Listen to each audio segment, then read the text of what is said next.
Um dia que a gente é acordado antes dos passarinhos cantarem, porque a primavera nem chegou, mas o telefone já apitou cedinho, e aí estava ali no e-mail o informe da Lava Jato. Eu quero detalhar, é muito longo ele, eu quero dar uns detalhes. Bom, primeira coisa, no centro dessa operação, a gente tem um consórcio chamado Integra Offshore, que é formado pela Mendes Júnior e pela OSX, que é o grupo do Eike Batista. Bom, esse grupo firmado entre a Mendes Júnior e as empresas do Eike firmou com a Petrobras um contrato no valor de 922 milhões, portanto quase 1 bi, para a construção de plataformas flutuantes P-67 e P-70.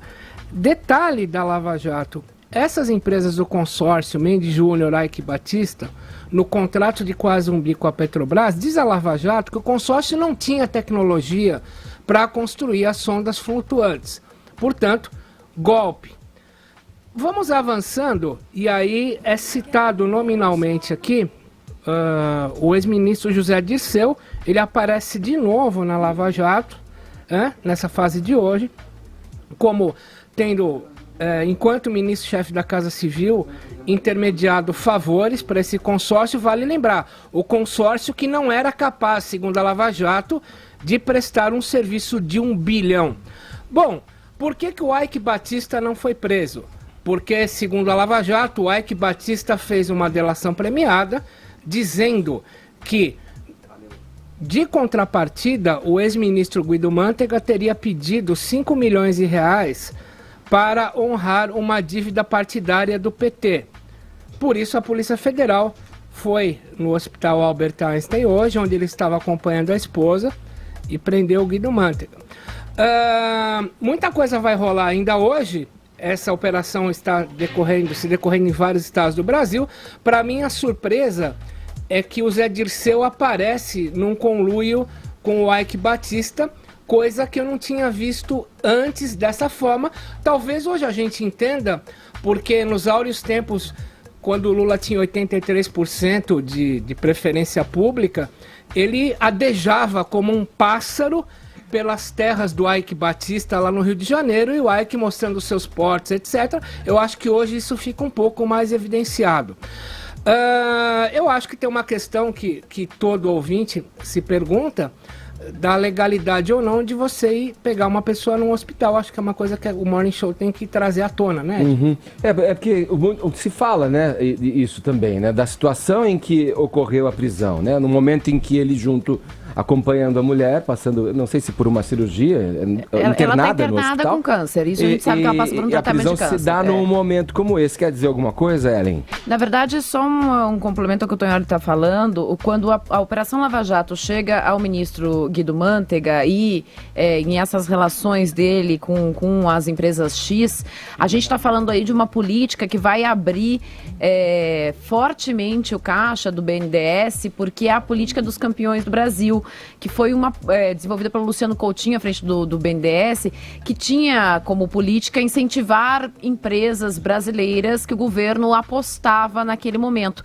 Entre essas empresas, nós temos aí um grande frigorífico brasileiro, né? Nós temos aí uma grande empresa frigorífica brasileira e temos aí também, então, as empresas X, que faziam parte dos campeões do Brasil, empresas que estavam levando o nome do Brasil para fora. A gente já sabe o que aconteceu com as empresas X, né? Já eram, resta ainda o frigorífico. Então agora se abre os caixas do BNDES e aí a coisa começa a ficar, dizem, muito maior do que dentro da Petrobras. Legal, vamos falar agora direto com a redação da Jovem Pan. O Thiago Berrache tem informações sobre esse episódio, sobre mais essa fase da Operação Lava Jato. Bom dia, Berrache. Bom dia, Edgar. Bom dia a todos. Para registrar o início da entrevista dos procuradores da Operação Lava Jato, agora há pouco o delegado Igor Romário de Paula deu os detalhes que a Ellen estava falando sobre a prisão de Guido Mantega, que ele estava no hospital acompanhando a mulher, e nesse momento quem está falando, Edgar, é o procurador da República, Carlos Fernando dos Santos Lima. Um trecho da entrevista aqui no Morning Show. Vamos ouvir. Essas construções em obras relativas a plataformas P-67 e P-70. Nós temos aí claro, a ocorrência de corrupção para que essas obras fossem adjudicadas para esse consórcio. Nós temos 3 vertentes de corrupção, indicadas 2 delas por colaboradores ou testemunhas e uma terceira espontaneamente revelada pelo senhor Ike Batista em depoimento espontâneo à Procuradoria da República. A primeira delas refere-se a pagamento à pessoa ou à empresa pertencente a João Augusto Rezende Henriques, que já é conhecido operador de propinas, ex-funcionário da Petrobras, e isso corresponde ao valor de aproximadamente R$7.400.000. Estes valores estão sendo investigados porque há indicativos de que esse operador trabalhava para interesses do partido do Movimento Democrático Brasileiro na Petrobras. Em relação a outra vertente, nós temos pagamentos de aproximadamente R$6 milhões que foram destinados a empresas ligadas ao ex-ministro José Dirceu. Também há indicativos de participação nesse episódio de empresas já investigadas e que têm relação com o ex-deputado André Vargas. Esses valores, então, também há indicativos que se trata de uma movimentação de origem partidária em relação ao Partido dos Trabalhadores. E a terceira vertente, essa sim envolve o ex-ministro Guido Mantega, se refere a um pedido feito por ele para o empresário Ike Batista de pagamento de R$5 milhões para quitação de dívidas de campanha. Isso aconteceu em reunião no dia 1º de novembro de 2012.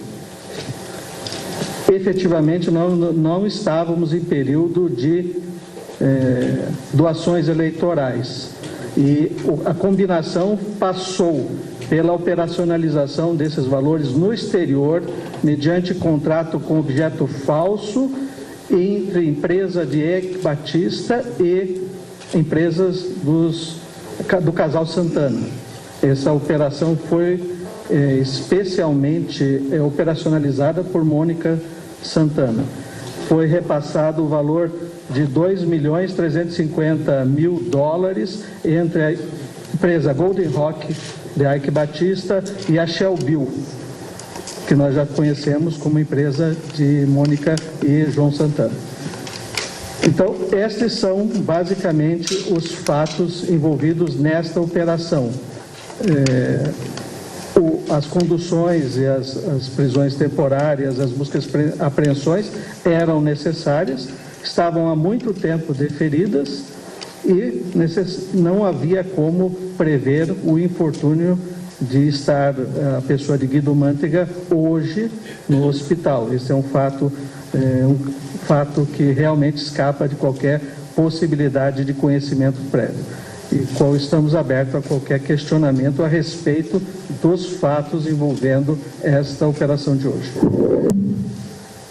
Agora o procurador vai começar a responder as perguntas, mas antes, outros integrantes do Ministério Público vão começar a falar nessa entrevista coletiva. Agora, mais um integrante da Polícia Federal que dará detalhes sobre a prisão do ex-ministro da Fazenda. Hoje em 12 locais de buscas, acompanhando com 36 auditores fiscais e analistas tributários da Receita Federal, no Rio de Janeiro, São Paulo e Brasília. Como o doutor Carlos, auditoria adiantado... Esse é o auditor da Receita Federal, Roberto Leonel. Envolve a circulação de valores para pagamentos de vantagens indevidas a alguns agentes políticos e públicos, e o que a gente destaca aqui realmente é o que normalmente e reiteradamente vimos já na Operação Lava Jato, já cansados de falar, o uso no Brasil de contratos de prestações de serviços ideologicamente falsos, que serviram para maquiar os pagamentos de serviços ou pagamentos de vantagens indevidas a partir das empresas vencedoras das licitações e que eram fornecedoras de equipamentos e serviços para a Petrobras. Posso destacar só um detalhe, que algumas dessas empresas, como já aconteceu em outras fases, são empresas sem capacidade operacional ou sem até existência de fato, por serem estabelecidas em residências de alguns alvos. Algumas outras apareceram e ainda estão sob investigação, que aí já são de um porte bem maior, até pertencentes a grupos econômicos estrangeiros. É basicamente isso aí. Agradeço. Gostaria de fazer um esclarecimento a mais a respeito dos fatos. Acho que seria bom, antes das perguntas, até para dirigir bem o conhecimento dos jornalistas aqui presentes. Em relação a esse pedido de Guido Mantega, ele ocorreu em dezembro de 2012. Este fato aconteceu enquanto Guido Mantega era presidente do Conselho de Administração da Petrobras. Esse fato é importante que seja ressaltado.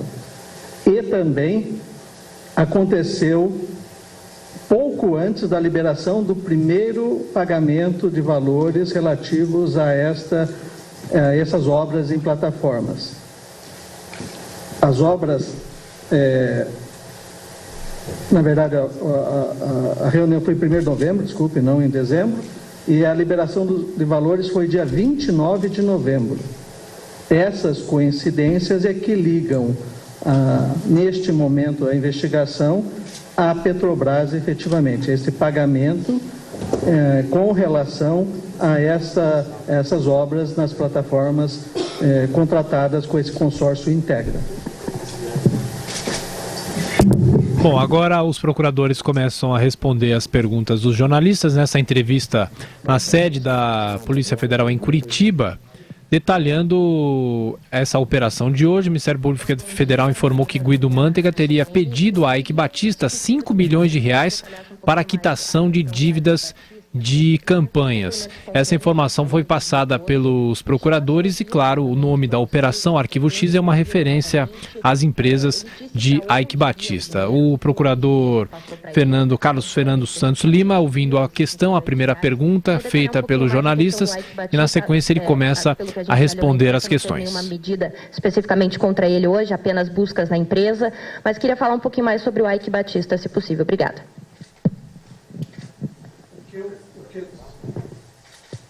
O que nós podemos dizer sobre Eike Batista é que ele compareceu espontaneamente na Procuradoria da República, especificamente na Força Tarefa, prestou um depoimento onde narrou os fatos e apresentou provas. Ele é ouvido como testemunha, ele não é colaborador, então, portanto, ele estava no direito constitucional de permanecer em silêncio ou prestar as informações que desejasse. Neste momento, ele afirmou que houve o pedido por parte de Guido Mantega e isto depois foi operacionalizado por Mônica Santana e que houve um contrato entre Mônica Santana e a empresa estrangeira de Eike Batista para justificar este pagamento. E que, na realidade, essas prestações de serviços não ocorreram ou ocorreram de forma limitada. Ele nega, vejam bem, é bom que se diga, que haja uma ligação desses fatos com qualquer pagamento de propina. Entretanto, as coincidências nos levam a crer e nos levam ao caminho investigativo no sentido de que realmente se tratava de propinas relativas às obras do consórcio Integra. Oi, bom dia. Aí o procurador Carlos Fernando dos Santos Lima, a entrevista coletiva vai prosseguir na sede da Polícia Federal em Curitiba, Edgar.